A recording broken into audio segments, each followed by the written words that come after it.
চাঁপাইনবাবগঞ্জে জেলা আওয়ামী লীগ কার্যালয় সহ সাবেক সংসদ সদস্য আব্দুল ওয়াদুদের বাড়িতে ভাঙচুর ও অগ্নিসংযোগ করেছে বিক্ষুব্ধ ছাত্র জনতা। বৃহস্পতিবার ৬ ফেব্রুয়ারি বিকেলে ফ্যাসিবাদ বিরোধী বিক্ষোভ মিছিল শেষে ভাঙচুর ও অগ্নিসংযোগ করা হয়।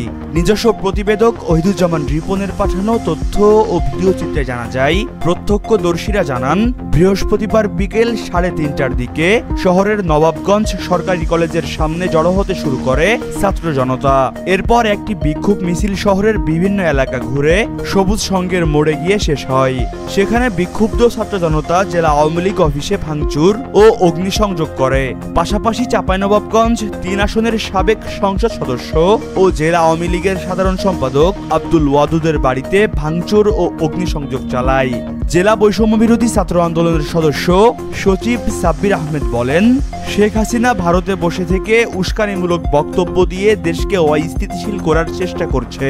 এর প্রতিবাদে জেলার ফ্যাসিবাদ বিরোধী সকল শক্তি বিক্ষোভ মিছিল করে। মিছিল থেকে ছাত্র জনতা আওয়ামী লীগ কার্যালয় ও এর দোসরদের স্থাপনা গুড়িয়ে দেওয়ার সিদ্ধান্ত নিয়েছে এবং এ কারণে ভাঙচুর করা হয়েছে। মহিবুল্লাহ নাহিন, প্রহর 24।